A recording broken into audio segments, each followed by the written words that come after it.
Anyway, part 2 of that story. We were all in a bad way. We were all angry. We were aggressive. We were mad. We were. And like I said, the running joke. Oh, and by the way, I used to believe that I was a part Native American until, of course, I found out that I'm basically 100% European. And I used to believe that because I was told that my whole life. So I believed it.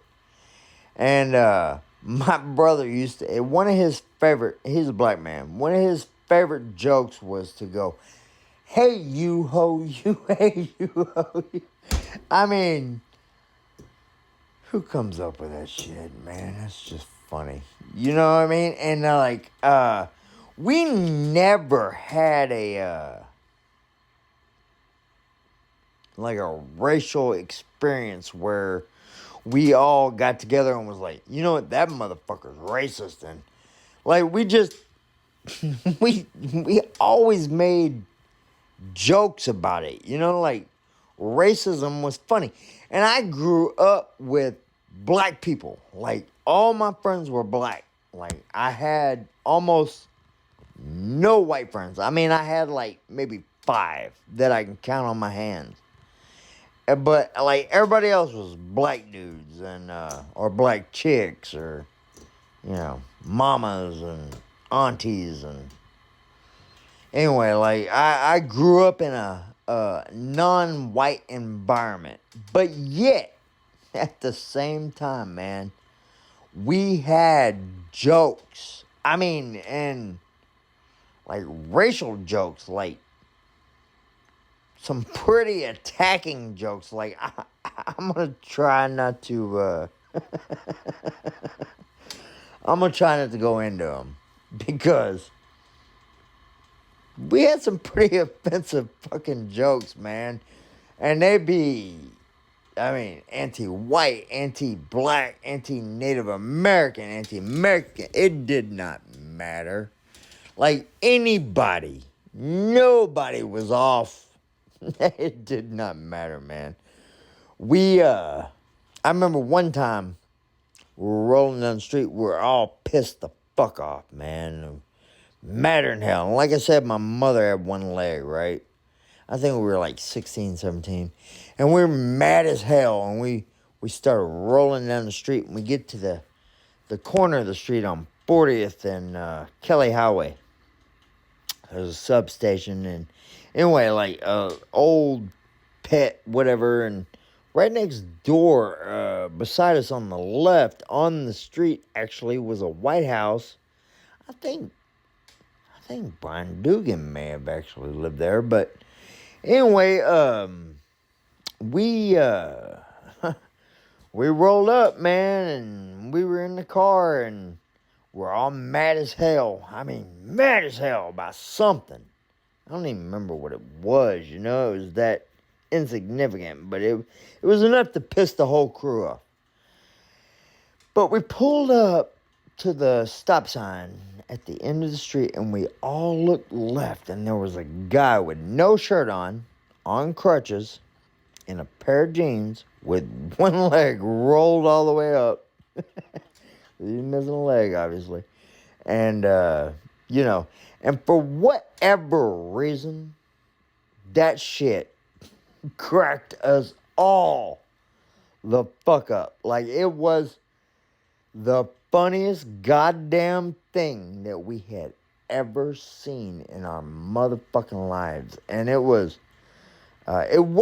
at the misfortune of that individual. It was just time and place. Like, we were some cool motherfuckers, man. Like, that's what we did, We made fun of people. Okay, my brother and I, who happened to be a black man, were standing directly across from that house at one point. Not that day, but another day. And there's these kids riding their bicycles. And one of them just wrecked I mean, like a horrendous wreck. And we just, I mean, we're cruel human beings. I mean, we were. I mean, like nowadays, I wouldn't, I don't laugh at that kind of shit. I mean, I help people up, that kind of shit. But at that time, I was a teenager. I was young and stupid, and all that kind of shit was just funny to me. Like, if you saw, I mean, man, it just, I won't go into it, but we laughed a lot about, the insignificance or the,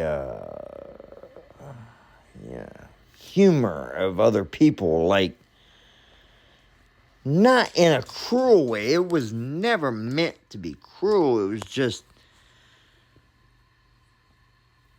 it was funny, man, for whatever reason. Like, they used to tell me all the time, like, my mom had one leg, they would always be like, that's why your mama got one leg, tell me, let's go kick it. I'm telling you guys.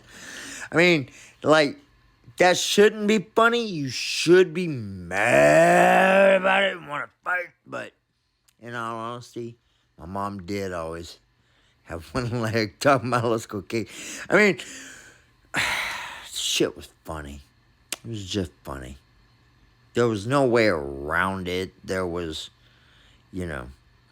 look, all racial jokes, all handicapped jokes, all jokes in general come from a place of truth. You know what I mean? Like, if they weren't identifiable, if they weren't recognizable or relatable in some, they wouldn't be funny. You know what I mean? Like, why would you laugh at that? Like, it wouldn't make any sense. But because it comes from a place of reality, like race jokes, even race jokes, sexist jokes or fat jokes or skinny jokes or handicap, it doesn't matter. If they did not come from a place of reality, they would not be funny. You would not react to them. You would not go... Because the only reason you chuckle or smile or boldly laugh is because there is reality in that joke. That person does have one leg, always talking about let's go kick it, or that person is black, always wanting to eat at KFC. That person is white, always wanting to float in a fucking hot air balloon, whatever, you know what I'm saying? Like, that shit is reality. And that's why it's funny. If it wasn't true, it would not be funny. So, next time you hear a racy joke, something that